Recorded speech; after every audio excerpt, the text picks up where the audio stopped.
3, 2, 1. Welcome to the David the Dog Trainer Podcast, episode 160. Yes. Here we are. We are going to burn through this episode because it's kind of on a time crunch. We're on a time crunch, yep. What's new, Josh? Not much. Entertaining my mother being in town for my birthday. Yeah.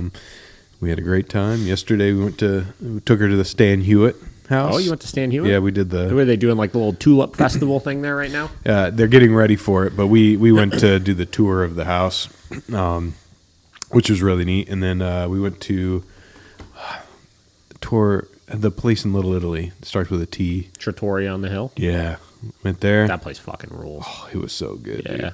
Oh, I got that chicken cacciatore. Oh, yeah, that's good. I think they have the best chicken parmesan that I've ever had. Really? So I messed up. And I know for all you Italians out there, because I'm Italian myself, I know chicken parmesan isn't really Italian. It's eggplant parmesan. You got to get. Yeah. They got a banging eggplant parmesan there also, but I just like a chicken parm. Me too. I don't care if it's traditional or not.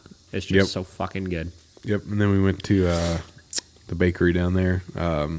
Presti's? Presti's, yep. Yeah. Yeah, we got about 8 cannolis because my mom wanted to take them home. Presti's is dangerous because they got those display cases like as long as this freaking room. Yeah. And then you just go through and you're like, I'll take one of those and one of those and actually throw one of those in there. Dude, it was 9:30 and you couldn't even like walk in there. That was how many people were still there. It was insane. But otherwise, had a great time, great weekend. How about you? Yeah, just, training dogs. Yeah. That's about it. I'm also old, everyone. I just turned 35, so just so you know. Yep. Pretty cool. I guess that's cool. It's pretty cool. Pretty cool. You're old. We went and ate pizza for your birthday. Yeah, we did. Go. Yeah, Harlow's was pretty good. It was good. I liked it. I'd give it a solid 8.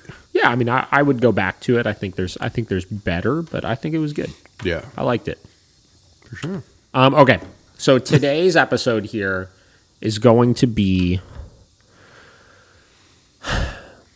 This is like my reality check episode for people. Okay. Oh, okay. You ready? Reality This is like it's sad that it takes stuff like this for people to get it finally. But hopefully for everybody listening out there, and it's tough because I know everybody listening to this probably isn't stupid enough to do this kind of stuff. And I say that gently, right? Okay. But just okay. Let me just start here. Okay, you ready? I'm ready. Okay. Oh man. So I got a phone call the other day from somebody. And I want to be very gentle when I'm explaining this because it's a sad situation, right? Okay. And this is not the first time I've got a phone call like this. This is not even the first time this year that I've gotten a phone call like this. Jeez. So this lady called, very distraught, right? She, a couple of days ago, came home and she had 3 dogs. And she came home, and one of her dogs killed her other dog while she was not home. Oh boy. I mean, first off, couldn't even imagine. No. Couldn't even imagine. No. Right? You're out, you're at fucking dinner, you're doing whatever, right? Yeah. Had a good time, coming home, bringing the groceries in, and you just walk into that. Right? I couldn't imagine. Could not even imagine, right? So that's the call, right? Get this call. Yeah. That had happened. Like I said, not the first time I've gotten this call, not the first time this year I've gotten this call. I've heard this more times than you could even imagine. And here is the tough part about it, right?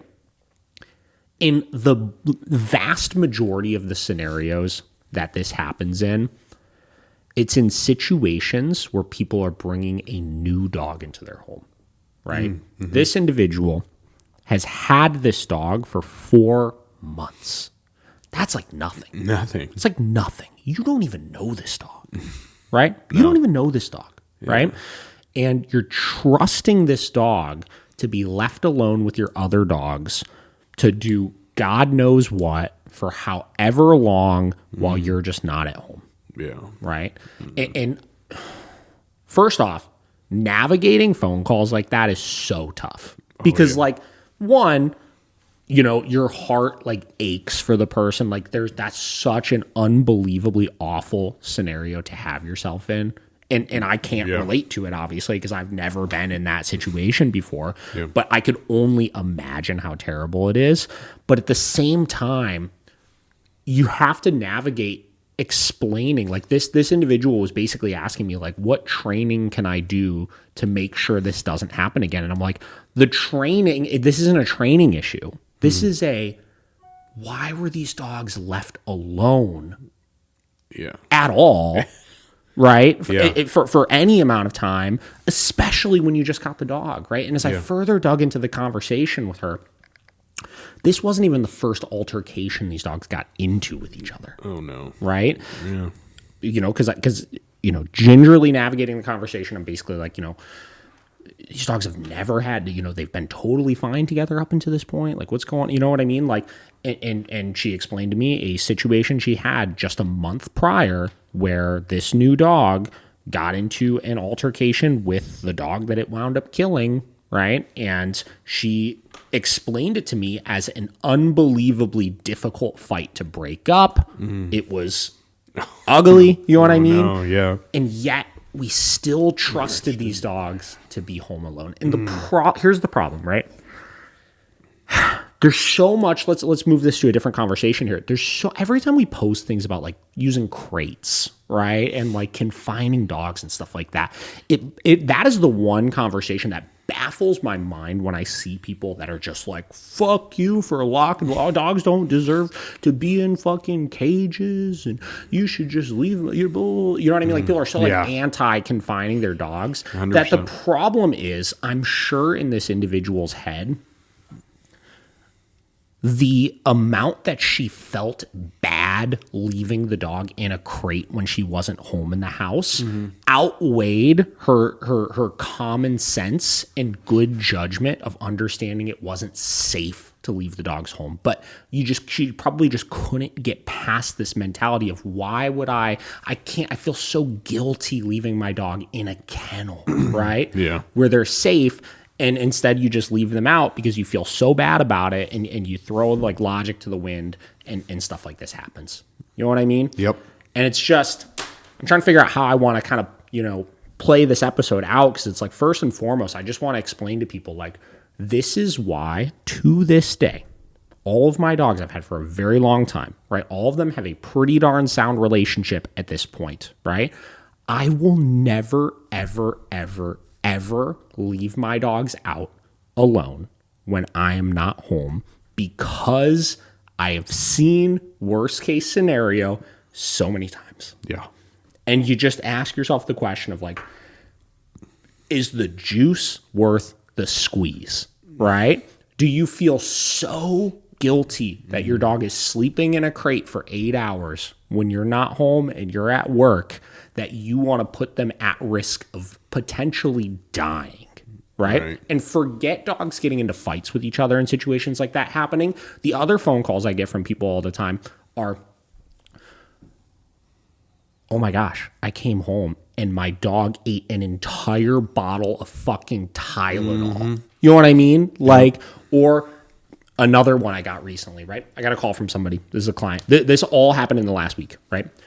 Got a call from a client. This one's a far less extreme situation, but whatever. This individual has done training with us, right? Probably 3 years ago, 4 years ago, something like that. Got a call from her. She's like, hey, I don't know what to do. I need to pick your brain on something. Give her a call. She had been leaving this dog out for its entire life, right? No problems, right? And she came home the other day, and for whatever reason, the dog must have gotten worked up by seeing an animal out the window or something like that. And he broke out of the gated in area that he was in. She just had like a little hinky-dink baby gate set up for him, right? Yeah. He broke out of that area, ran into the upstairs room where the window was overlooking the backyard, and chewed through the entire fucking windowsill and broke the window because of it, right? Trying to get out to get to this animal when she wasn't there. Jeez. Right? And this particular situation, actually, the reason why she did training like 3 or 4 years ago is because she had a similar incident where he did that, but he hasn't done it since, right? It's been like 3 or 4 years. We always recommend to our clients, right? Like, listen, when you're not there, there's nothing you can do about stopping this stuff. She said, she's like, he hasn't been doing anything like that when I'm home. I don't have issues with him when he's home. He's not, fucking around and chasing animals or doing any of that kind of stuff. Yeah. But like 4 years later, right recipe of things happen, and this situation happened. But the first time that he did this, he chewed through the window, he broke the window, and he actually cut himself so bad that she got home to a bloody mess, and she literally told me she thought he was going to like bleed out and die. Jesus. Right? It's just... Yeah. This stuff happens. It does. You know what I mean? It's like your talk could be good for 4 years. Then suddenly that happens, right? I had an employee that worked for me forever. I'm just sharing stories now of like bad situations that happened to people. I had an employee that worked for me probably 7 years ago, something like that, I think. And she explained a story that she had childhood dogs, and same deal. One day they were gone and they came home and the one dog killed the other dog. Right? Yeah. Like this shit, it just happens, right? And I promise you that every single person that this has happened to thought to themselves, this would never happen to me prior to that incident happening. Because if any part of their brain told them, you know what, there's a possibility that my one dog might kill my other dog, or there's a possibility my dog might chew through this fucking windowsill, break this piece of glass, and he might cut himself so bad that he might die, right? Like if there was a hint of thought of that, they would obviously take the dog's safety over feeling bad of leaving them out. Yeah. 100%. Right? And it's just like, this is why we as dog trainers recommend the things that we recommend. And it's how worth it is it for you? I don't know, how worth it is it to know that your dog is just out, right? Just out when you're not there. Like the other thing I hear people tell me, this has nothing to do with any of the stories I said, but like people tell me all the time, oh, I don't crate my dog because I need my dog out to protect my house when I'm not there, right? So like, because they're so hung up on this thought that them living in the nicest fucking suburban area in their city, that somebody's going to break into their house. Because it's always the people that live in really, like fine, totally safe neighborhoods nice that are burbs. Just convinced people are going to break into their home and like rob all of their belongings. Right? Because they're so convinced of that they need to let the dog out, they're not thinking of all of the other possible things the dog can do that could be detrimental to their safety. Yep. Yeah. No, we I mean, we had a similar situation with Bender. I think he was 2 at the time, and I think we were just like, oh, we'll just try it just one time. And we don't have blinds in our one room now because he tore them down because he just had to like look out and like wait for us or whatever. Yeah. And got into some other stuff, and it was like, well, that was it. We learned our lesson there. Like that was very mild compared to the things that you said. But I mean, right now he's in a crate, and you know what? He's been fine every time. He's been fine. He's never had a problem with going in the crate. I think he actually likes being in there while we're gone because he feels safe. Be honest with you. For sure. And we could have the conversation of like, okay, well, let's say you said, you left him one time and he tore down the fucking blinds and shit, right? We could have the conversation of like, well, if any time I leave the house, my dog is going to get into something and fucking destroy it, like that is an important thing to work on and make sure that the dog understands that when we're not there, that there are things they can't do. Right? Yeah. Like I've told this story 1,000,001 times about, and this wasn't even me leaving the house, but Waffles, our newest dog, had this bad habit of when we first got him, of he would go and eat the dirt out of our big house plant in our living room anytime we would leave him in there for longer than like 4 or 5 minutes at a time. Yeah. Right? And obviously, I'm not saying the solution to those problems is, well, don't leave him alone in the room, right? Like he needs to learn, obviously, there's things he can do and things he cannot do. Yeah. And in that situation, we set those types of things up. Like with Waffles, we used 2 phones set up on FaceTime on him. We left the room for 10 minutes. We watched him on the other phone, and we got him with an e-collar for getting in the plant. Yep. And it stopped right away, right? Yep. We were able to get past that issue, and now we know if we leave him in there while we're going to the bathroom or taking a shower or something like that, that obviously he's not going to be doing those types of things. Yep. In your case, right, with Bender, if we said, okay, well, I'm going to keep him in a crate, but let's make sure that like when I leave, he doesn't go into such a fucking tizzy that he tears down my blinds or like shreds up my couch and all of those types of things. Yeah.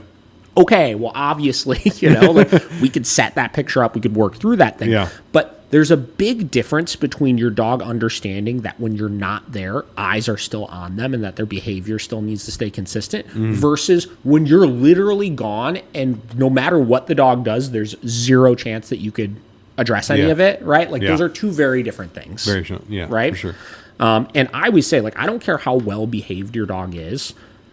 If you're leaving them home alone 5 days a week when you're at work for, let's just say, 7 hours a day, which for most people it's longer than that, and you're leaving them out unattended, that is, what we got here? 7 times 5. That's 35 hours of time per week. So 35 hours of time per week times 52 weeks in a year, that's 1,820 hours per year that your dog is home. Let's multiply that by the average life of a dog. Let's just say 10 years. Yeah. 18. We're talking 18,200 hours of unsupervised time that you are putting yourself at risk of in 18,200 hours of time. Yeah. Do you think there is zero probability that your dog will at some point get bored and just all it takes is 1 minute out of 18,200 hours of time for the dog to get bored and think, you know what? That thing over there looks really interesting. Yeah. I'm going to go fuck with it. Right? And then they go fuck with it. And best case scenario, it's a nothing thing that they just shred to pieces and you're out, $5, whatever it costs you to replace it. Worst case scenario, it's something that will kill your dog. Yeah. You're taking that gamble. That's a lot of time to say, I am 100% certain my dog is not going to do anything I don't want it to do in 18,200 hours of unsupervised time. Yeah, I just looked it up. It's like a little over 8,000 hours in a year, or like when you multiply it all. So that's like a little over 3 years of time that they would just Wait, how did I do my math wrong? No, that's over that course of their 10-year lifespan. Oh, yeah. That's like the equivalent of 3 years of hours. I get what you're saying. Yeah. Oh, yeah. Yeah. Jesus Christ. That's pretty crazy, actually. Yeah. So that's like, what, a third of their life? Yeah. Uh-huh. That's pretty crazy. That they're left unsupervised at home all by themselves. When you put it into that context, you're like, oh, maybe I'm kind of taking a risk, because you're taking a big ass risk. Yeah. When you're doing it like, day to day, you just think about, it's just a few hours, but it definitely adds up. Yeah. It's just a lot, and it's, again, I'm just like, this is not even like intended to be like educational. This is just like, guys, like, is it worth the risk?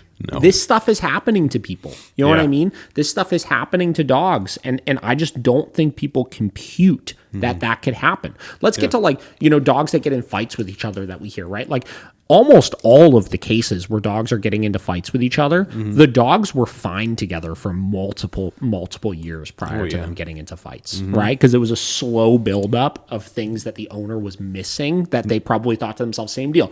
The fighting, that will never happen. My dogs will never actually get into a fight with each other. Right? Yeah. And then it winds up happening. So like all you people that have multi-dog households that, again, say, my dogs have been fine together for 4 years, right? Of course I trust them when they're together. They love each other so much. They love each other so much, right? Yeah. Are you that confident that it will never happen, right? Because I'm not. I'm not either. I'm not for anybody that I know, right? Yeah. You know how many times I was out for a walk yesterday with Vinny. Took Vinny for a long ass walk yesterday, right? So I told you I did leg day the other day. Legs were real short. You know what my favorite thing to do when there's sores? Just go out and walk. Walk it out. Blood flowing in, It's nice. You got to go walk it out, right? Yep. So I did that yesterday. I walked Vinny for like an hour and a half yesterday. Long ass walk. Yeah. And I'm just walking around and just going through all the little neighborhoods and stuff in North Olmsted here. And I walked by this one house and I almost took my phone out to take a fucking video of it, but I didn't do it. I didn't want to be like a mega creeper, right? But I'm walking by this one house and I see this all the fucking time. All the time. And for all of you guys listening to this, start looking for this when you're out on your walks because you'll see it way more often than you think. Okay. So hear a dog freaking out behind a window, and I look, and there's this dog behind their big picture window looking over the freaking street, right? The dog's freaking out at us walking, right? And then I see another dog kind of come into the space, and he starts barking too. And then I watch this dog that was really freaking out just turn and light up on this other dog for a second, right? He's like, arf, arf, arf, arf, arf. Other dog comes, arf, arf, arf, right? And then goes right back to the barking out the window and stuff. I promise every single one of you that will turn into a fight eventually. It will. It will. Yeah. It will. Because all I ever see with clients is that it escalates and escalates and escalates and escalates. They redirect a little bit, redirect a little bit, redirect a little bit. Then the other dog starts getting pissed off about it, and then they start redirecting back, and then it turns into a fight eventually. Yeah. And that may take 6 months. That may take 6 years for it to progress to that point. Or you might, and I want to clarify here, you might get so fucking lucky that one of your dogs is such a good, stable, sound dog that they walk away 100% of the time. But I promise you, that's not because the dogs loved each other so much or because you're a great trainer or that it's okay that dogs bark out at the window at stuff that they see. It's solely because you just got so fucking lucky with the lottery of owning dogs that the right recipe of things didn't happen to you, but to 99% of other people, that will progress into a problem eventually. Oh, yeah. Right? And let's say you're leaving those dogs home alone who they cuddle all the time on the couch. They're just constantly playing together. They just really love each other so much. Yeah. Right? But they bark out the window, so it's not a big deal. They bark out the window. They're protecting my house. Right? Oh, yeah. And then same deal. You're leaving them home because you feel bad about crating them, and then you come home to a dead dog. Right? And that's what caused it. Yeah. In my hypothetical situation. Yes, yes. Right? Yes. Like, that's what caused it. Yeah. It was just an escalation over time. It's an escalation over time. So it's like, I don't know. I don't know what else to say about it. Right? But like, it's just, we've got to use fucking common sense, and we've got to prioritize our dog's safety and well-being over feeling bad that we're leaving them in a crate and we're not home. Yeah. Especially like back to the first thing that brought you to this. It's like, especially when you're bringing a new dog into the whole mix, it's like, yeah, you known the dog for 4 months. Like you said, it's like, that's nothing. Like, you gotta like have a well-built relationship at least before you even think about it. Yeah. And the really tough thing about that situation too, when I was talking to her, because I talked to her for maybe 20 minutes, something like that over the phone, was, she was adamant on wanting to send this dog to training, right? She was like, I need to make sure this doesn't happen again. But then as I was asking questions and when she explained the situation that she had with the dogs, a month ago or so, the other crazy thing that this happens all the time was that it doesn't sound like this dog was the problem.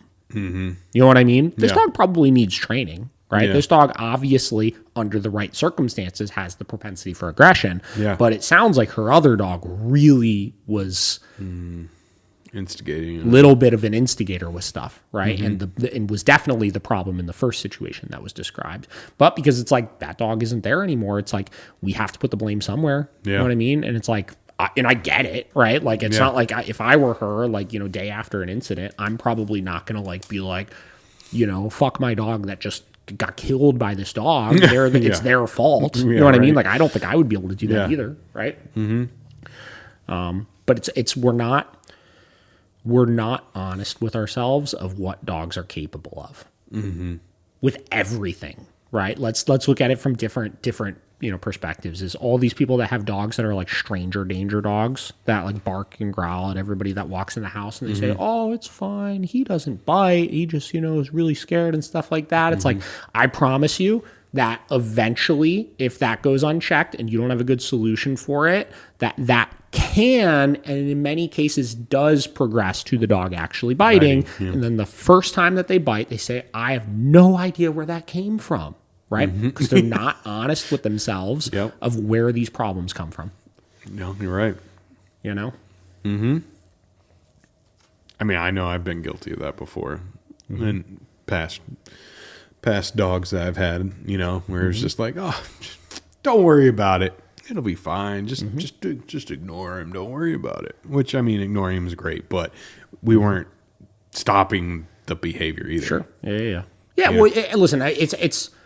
I'm not saying you have to stop everything. You know what I mean? But you have to be honest of like, this is a problem. Yeah. This is not just like what dogs do. Yeah. Right? Like this is an issue that we need to have a solution for, whether it's actually solving it or managing it. Right? And listen, if you could go forever and ever saying people are never going to touch your dog whenever you come over the house, it's like, yeah, probably if you have a fearful stranger danger dog, if nobody ever touches them when they come into the house, the dog probably will never progress the behavior because they're not being instigated further to the point where they would need to bite. But in so many cases when we're saying, oh, he's just a little scared, right? Or this is what dogs do is they bark and stuff like that when people come over the house. We're not mindful of the fact that it's a problem, so we let people continue to just approach and just instigate their boundaries and stuff, and it does push the dog to then escalating it to the next level, right? It's, I don't know. Like I said, there's not much more to say than that as far as this particular situation, but like we need to just be okay with prioritizing that safety is first. And if you're not there to be the trainer or the leader of your household, that the safest thing that you could do is put the dogs in crates. And all right, so let's say you feel super guilty about it. You're like, oh my God, I do work 8 hours a day, right? 5 days a week, and I just feel so bad about it. Let's look at solutions, right? Okay. Solution 1, don't feel bad about it. Right? I would say my dogs are crated, home alone for probably 8 hours a day, 5 days a week. They are, and it's, I just don't feel bad about it. I don't know. I know my dogs have a really good life. I know they're safer. I know I'm not going to come home to any sort of horrible situations because of it. I know it's going to be okay. Right? Thing number 2, right? Don't feel bad about it. And this is what I do also, right?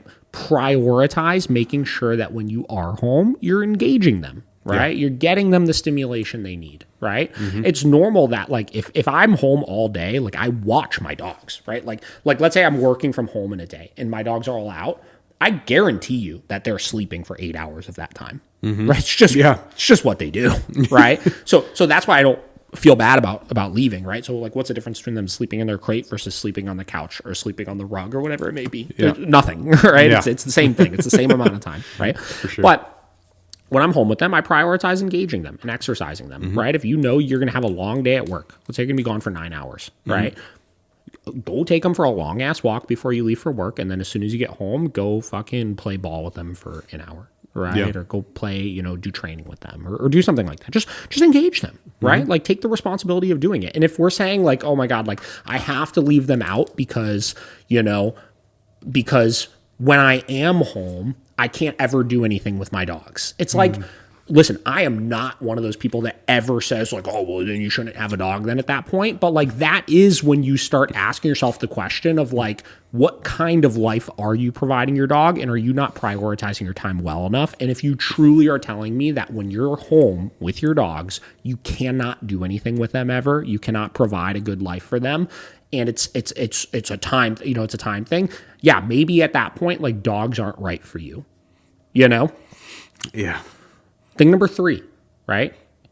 If even with providing good exercise when you are home, you still feel bad about leaving them in a crate for 8 hours a day, right? Hire a dog walker to come in the middle of the day and let the dog out. Simple as that. Simple as that. Now, listen, I don't really like that option that much. Unless you have a really fucking good dog walker. I think that getting back to like seeing worst case scenario, I mean, how many news stories do you see about like dog walkers and pet sitters like coming into the house when the owners aren't there and the dogs act aggressively and this and that? I don't really like the idea of random people coming into my home to like let my dogs out when I'm not there, right? Just because of that. But like, listen, if you've got a good sound dog, right? Never had issues with people. You have somebody you trust that's knowledgeable, that knows about dog behavior. I think the risk of them coming into your house when they're crated is far lower than the risk of them coming into your house when they're not crated. You know what I mean? Yeah. So at that point, let's say the dog walker comes into the house and they go to the area where the crates are, and the dog really is, for whatever reason, acting extremely aggressively in the crate when they get there. Okay, yeah, I mean, maybe at that point you just tell them, well, if you feel uncomfortable, if you feel like the dog's acting weird, just don't let him out. right? Like a simple solution. At least they're not walking into the house to who knows where the fuck the dogs are, and the dogs, run up to you, and you know what I mean? Like the risk is a lot lower in that situation. So that is an option, right? Yeah. Option number 4, right? 1 day a week, take them to a good structured daycare, right? Now, you got to be careful with that one. Again, I don't like the idea of using daycare regularly with dogs from that standpoint, unless it's somewhere like what we do, which is the dogs have breaks. We're making sure it's specialized to the dog. We're making sure that there's not freaking, a gazillion dogs all out together for 12 hours a day where they're just going to get over each other and it's going to create problems and stuff. I make sure it's not like a place like that, obviously, but that's an option to help them burn off some exercise, obviously. Mm-hmm. Yeah. Or if you have a family member that you know and trust that you want to pay to watch the dog 1 day per week so that it's less time that they're, needed to be created and stuff like that. Like there's a lot of options to be able to provide the exercise, but all of this really boils back to it's not a big deal leaving your dog home alone in a crate for, a regular work week, as long as you're providing good stimulation for the dog in all of those off hours. Yeah. Didn't we look at a long time ago on one of the podcasts, we looked up the statistics of how long a dog sleeps during the day? It was 16 hours or something. Yeah, it was something crazy like that. Yeah. Let's see. I can't remember what it was, but it was insane. And you're like, oh, well, I mean, that should give it to you right there. Yeah, how many hours per day does a dog sleep? This is just from Google. 12 to 14 hours. Oh, yeah. That's totally good for them to just chill out while you're at work. Yeah. Larger breeds can sleep for even longer, up to 18 hours per day. Exactly. Crazy, you know? Yeah, so how many hours? Yeah, 12 to 14 is really what the standard is kind of looking like, you know? So yeah, they're fine. I promise you they're fine, And if you genuinely feel like they're not fine, you have those other options to be able to expend energy from your dog that doesn't put them at risk, because somebody will be supervising them for the entire time. Yep. You know what I mean? Exactly. So, like I said, that's kind of that's the biggest thing that I want. My public service announcement for today is just. Yeah. You gotta look at your dog's safety, and if you think these things will never happen to your dogs, just think again. Yeah. You know what I mean? Yeah. You don't have to live perpetually in fear that your dogs are going to kill each other or kill somebody else or anything like that. But you have to be mindful that they're animals. Yeah, they are animals, right? They are not freaking. They don't have the ability to just look at children, right? Children argue with each other all the time. They get in yelling, screaming fights with each other. They get in friggin' fist fights with each other sometimes and stuff like that. But in many cases, it doesn't escalate to the point of them murdering each other. Solely for the fact that humans, humans have the ability to verbally communicate differences. You know what I mean? If Josh and I right now got into a fight with each other, right? It doesn't immediately go to a physical altercation where we're trying to hurt each other. Yeah, exactly. Right? Because we have the ability to verbally communicate our differences, right? And dogs don't have the ability to do that. So yeah, we could I like to humanize things to help people understand it, right? We could look at humans and say, well, hang on, let me figure out where I'm going with this. My brain's working 75% today. Okay, we could look at humans and say, well, the probability. What would we say that the probability of two humans getting into a serious altercation is 0? No, we wouldn't say that, right? So, given that it's not 0, I really got to figure out where I'm going with this. I might be. Hang on. Okay. Brain's not working. Basically, what I'm trying to say is that we like to pretend the possibility of an altercation with dogs happening is 0, but we would never say that with humans. Yes. Okay. Right? Yeah. And then tack on to that altercations with dogs happening are always going to be more extreme than with humans happening because of the fact that, like I just described with humans, it doesn't immediately go to a physical injury causing altercation. Where with dogs, when they get into altercations with each other, it almost always goes straight to a physical, potentially injury causing altercation. Yes. Does that make sense? Yes. Did I get now I got you. Did I get to my point there? Yes. Yeah. I was wondering too, what do you think of like slight alternatives to crates like an X pen or something like that? How do you feel about those? Okay. So this is a good question, right? Confinement is confinement. I always say that, right? That means whether you're confining a dog in a crate, whether that means you're confining the dog in an X pen or like a kennel, or you're confining the dog in a room or whatever. The key is just ensuring that it is not something that they can get out of if they really tried to. My problem with X pens is technically they probably can jump out of them if they really wanted to, right? Yeah. My problem with gates is that clearly in the case of the client that I just described, who had the dog that broke through the gate, if they really tried to, they could knock that gate over, right? The problem with rooms is, one, if you, it's really easy to close a door almost all the way, but not have it fully latched. That shit happens, right? The other problem with rooms is that you still run the risk of, if the dog really wanted to, they could damage your molding, they could get into something, they could find, you know what I mean? Like, unless you've done a really, really incredible job of like puppy proofing your room, the possibility of there still being something the dog can get into if they really wanted to is still there. But they're better than nothing, right? And if, let's just say you don't have a crate, right? Temporarily, I think a crate is a safer alternative. I am team crate. I am team get a good crate, right? Not just like in vet. Here's the other thing too.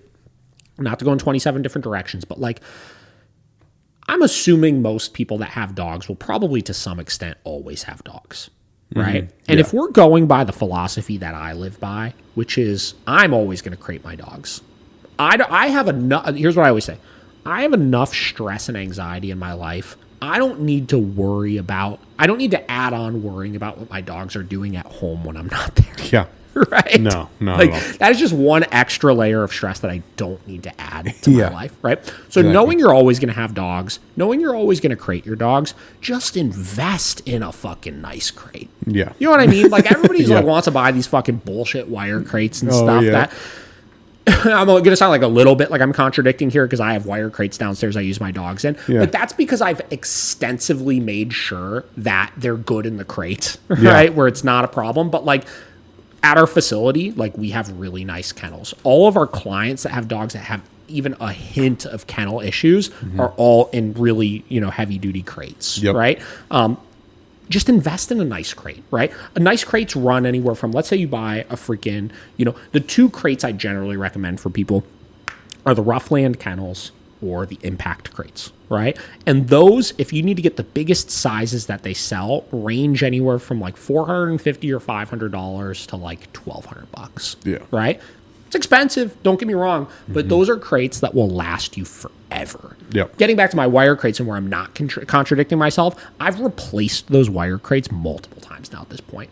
Mostly because, not because they've been damaged by my dogs, but they rusted and they get gross. Like when I clean them and hose them off and stuff, like they're just like, they're just not made. They're made cheaply. You know what I mean? And then tack on to that, if you have a dog that has really serious kennel anxiety issues, the amount of times I see dogs that fuck up their wire crates by bending the bars, by chewing at them, almost getting back to like dogs like almost dying, right? Because that's a real thing, and that's kind of what I'm trying to like push home here. The amount of clients I've had that I had one tell me the other day, serious kennel anxiety issues, right? They were leaving the dog home in a wire crate.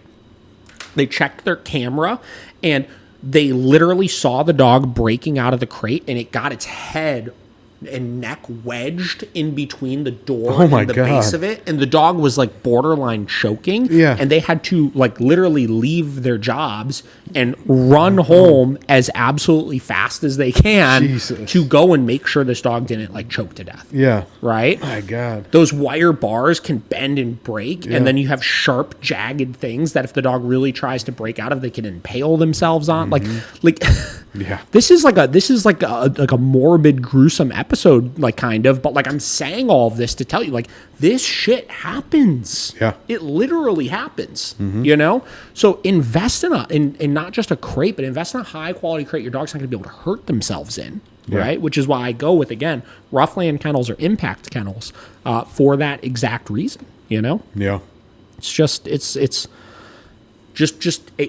I think we as like a society could benefit from being a little bit more cautious sometimes.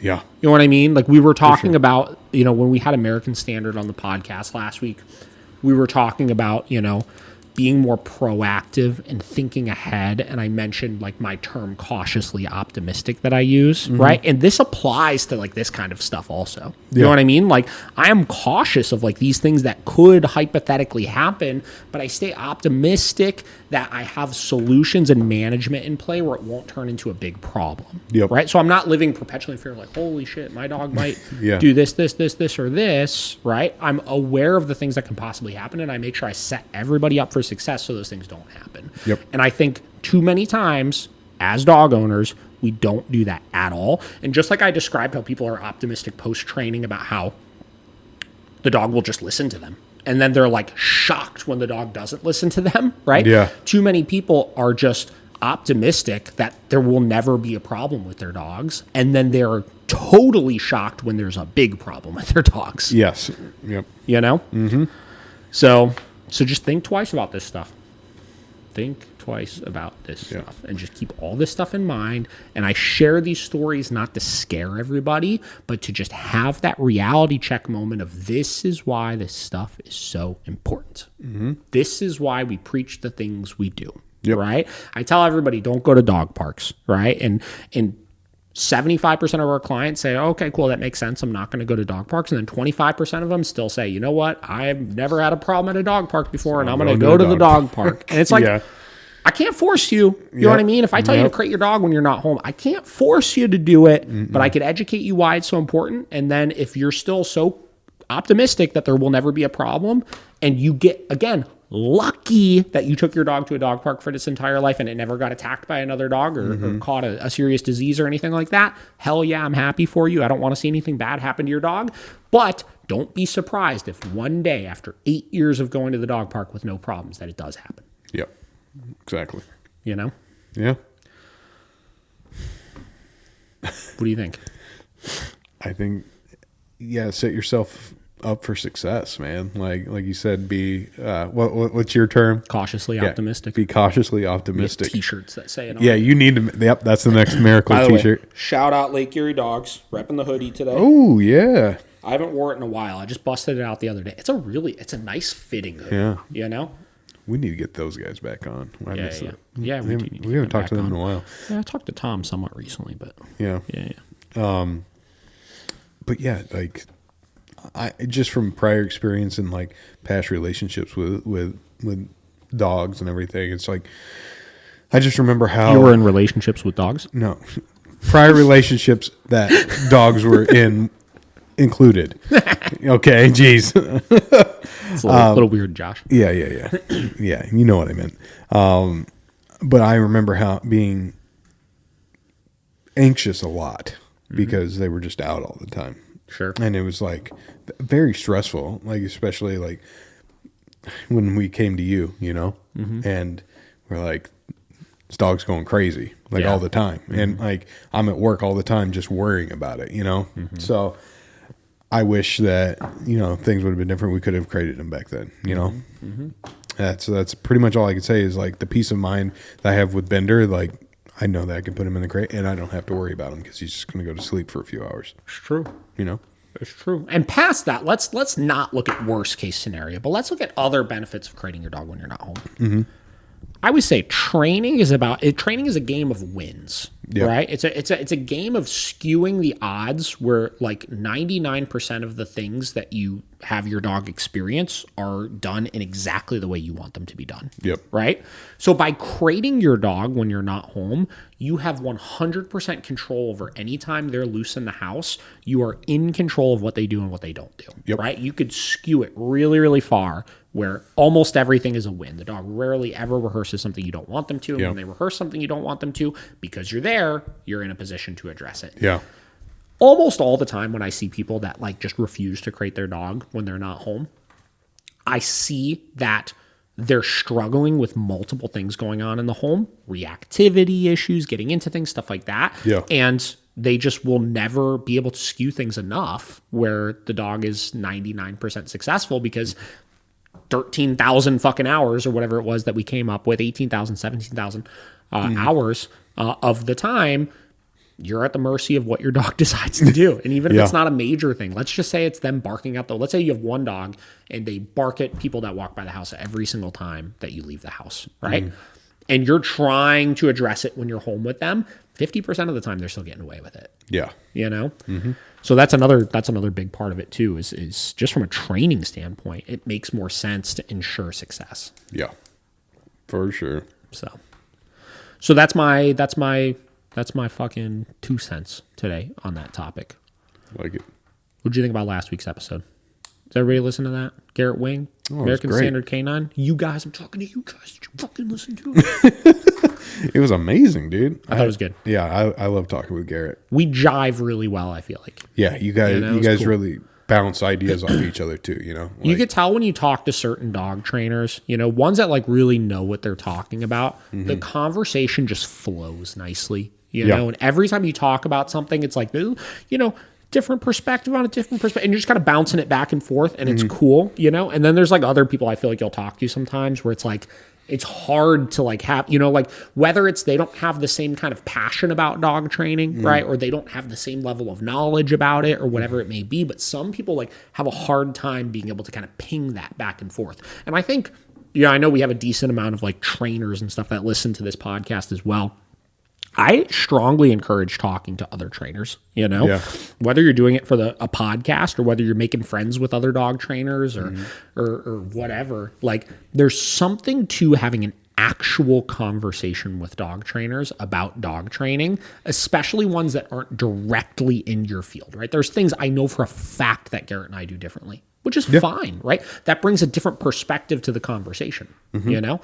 So God, if I wasn't doing this podcast, I think, you know, I what I used to do is I would, you know, shadow with people and do things like that. But like past that, my friends I would kind of develop in the dog training industry. We would just like hop on the phone and just talk dogs for 45 minutes or whatever, you know?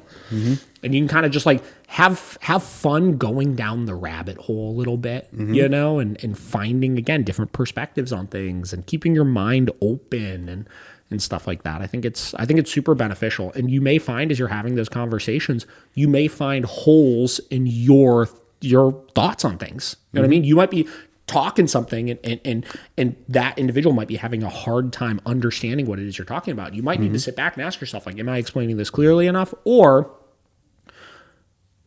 is what I'm saying accurate? Is that why they're like confused right now? Is because something I'm saying is not totally true. Yeah. You know? Yeah. No, I mean, just from my own example here of like, as a photographer, you know, I've been hiring second shooters to come with me to these shoots. And it's been great to have another eye be like, oh, well, you're doing it. Well, what if we move this here? Or what if you use this setting? And I'm like, oh, I never would have thought of that. Or, you know, or maybe I do it a little differently, but now that I'm doing it this way, like it makes more sense. Yeah. And I think in any field that you're working, especially dog training, where there's, you know, if you go on TikTok or YouTube and you just watch 5 different trainers, they're all doing something different, you know? So I think it's good to talk with other people that have maybe different ways to do it. And maybe, well, why do you do that? I mean, that's the whole point of this podcast right now, right? Yeah. It's like to kind of figure out, why do you do it this way when we're doing it this way? You know, like what, you know, we like breaking those kind of things down. I had this was a long time ago, and I'm not going to say who this was that I was talking with, but I was having this really interesting conversation one time with a dog trainer. And we were talking about reactivity, right? And this is when I was really kind of getting into new ways for me of working through reactivity, like incorporating like actual socialization into it, and et cetera, right? And this individual had a formerly really reactive dog. Okay. Right? That's how he got into dog training, right? And, I was asking, I was like, we're talking through like, these new ideas and stuff. And I was like, how do you feel, like if you had to really, really take a step back and detach and look at your dog, right? As a dog that was extremely reactive, what grade would you give the dog's behavior currently? Like, do you truly feel like you've gotten past that issue, or is it something that's still lingering a little bit? And I remember this individual was like, if I had to be super, super honest, there are still some times that I struggle a little bit. Yeah. Right? This is as a trainer, right? Yeah. And there's things with my dogs, right, that I could look at and be like, there's things that aren't perfect, right? And I feel like looking at that, at the time, I think we in the conversation we were having, we were trying to push outside of a lot of the norms of what people do to work through reactivity and show like, okay, well, this works to an extent, but it's not getting you all the way there, And it was kind of forcing us to have this conversation of like looking outside of the box a little bit with the reactivity and finding some new ways and new methods to try to help get it the rest of the way there. Because there are certain things like that you really should be able to say confidently that you're past, right? Yeah. And by talking with other trainers, especially if you're a trainer that's just working by yourself and not with a team, it forces you to do that a little bit. Yeah. No, 100%. So, but yeah, with Garrett, I just feel like, I don't know. It's like, you guys are in tune with so many things, and then there's just enough that it makes for good conversation of how he does something different. Even if it's just slight, like, I mean, even like the pet corrector thing, I really love that. Yeah. I love that so much. But then like when you explain like how you use it in a productive way, and he was like, oh, and you see the gears turn, like, oh, yeah, I understand how that would be helpful. Even though he's like, I'm not going to buy that can air duster or whatever. That was so funny, but it's cool to see that. It's like, hey, this is why I use it, and then he's like, oh, yeah, no, I could see how that would be beneficial in that environment. Definitely. So I think that was great, and I was going to say that was the other thing I was going to say was I saw that comment where it was like, thank you, this made up for 156 or something like that. Yeah. I was like, oh boy. Yeah. Super funny. Yeah. So that's all we got for you guys today. Yeah. Just stay safe. What are you laughing about? No, I don't know. That's not a laughable. That's a legitimate comment of like, let's prioritize safety a little bit more than we currently There we go. I like that better. When you just say stay safe, it's like stay safe. It's like so ominous. Like stay safe out there. Stay safe out there. Yeah. Right. But actually, stay safe out there. Yeah, I agree. And next time we owe you guys a e-collar conditioning part 2. That e-collar conditioning episode we did before the Garrett Wing episode sparked all sorts of interesting conversations. There was a lot of comments on there I wanted to dig further into that I will make sure that I do next time. Yeah. Keep sending comments. Feel free to, in this episode, share story. I don't want to, share whatever stories you're comfortable with or want to, obviously. I'm not talking just like horrible stories, but just give me your thoughts on all this. Yeah. Give me your thoughts on all this. And then if you guys have questions or anything, feel free to ask away. Yep. All right, guys. Cool. Catch you next time. See ya.